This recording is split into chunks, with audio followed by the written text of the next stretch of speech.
The royal meeting on the roof of Africa. In the highlands of Ethiopia, where the mountains cut the sky like ancient pillars and history breathes through every stone, a moment of global significance unfolded. It was February 1965, when Her Majesty Queen Elizabeth II landed in Addis Ababa, the very heart of Africa, to pay a state visit to His Imperial Majesty Emperor Haile Selassie I. The arrival itself felt like a meeting of two worlds, the oldest unbroken African monarchy and the storied throne of the British Crown. The air carried both ceremony and destiny as the Queen's aircraft touched down at Addis Ababa's airport. The red carpets unfolded like rivers of honor. When the Queen stepped out of the plane, the Emperor himself walked forward, regal yet warm. The Queen placed her hand over her heart and said softly to him, "Your Majesty, Ethiopia receives us with a grace that reflects your own dignified leadership." The Emperor softly returned, his voice steady. "Your visit honors my country and strengthens the friendship between our peoples." As she entered the grand compound of the royal palace, members of the Crown Council and the imperial household welcomed her with the solemn grace reserved for the closest of allies. Walking beside Emperor Haile Selassie, the Queen expressed her admiration for Ethiopia's resilience and statecraft, while the Emperor, with his signature composed warmth, extended a hospitality rooted in Ethiopia's ancient imperial traditions. It was here that the tone of mutual reverence between the two monarchs was firmly set. At Trinity Cathedral, Queen Elizabeth II stepped into one of Ethiopia's most sacred architectural masterpieces, where sunlight poured through stained windows onto marble floors that hold the memories of emperors, patriots, and saints. The cathedral's soaring domes and intricately carved icons captivated her, offering a glimpse into Ethiopia's deep spiritual legacy that stretches across millennia, guided by clergy and accompanied by Emperor Haile Selassie.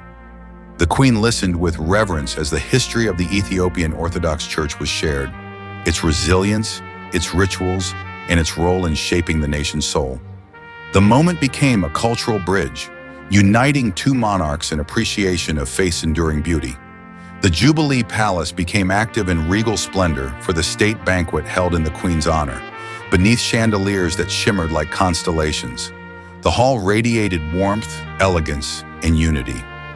Ethiopian dignitaries, diplomats, and members of both royal households gathered around long tables, adorned with accents and traditional finery.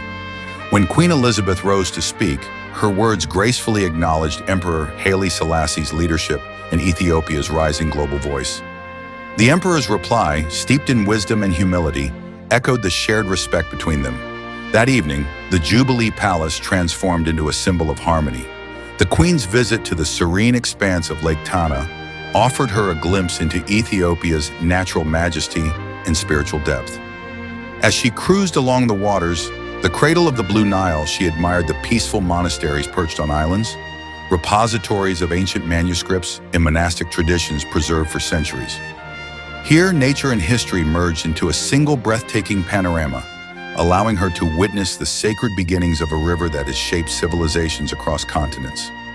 In the ancient walled city of Harar, Queen Elizabeth II encountered a world unlike any other, a vibrant blend of African, Arab, and Islamic heritage, wrapped in centuries-old walls walking through its narrow alleyways. She admired intricately carved doorways, bustling markets, and the legendary homes of scholars and poets who once shaped the city's intellectual life.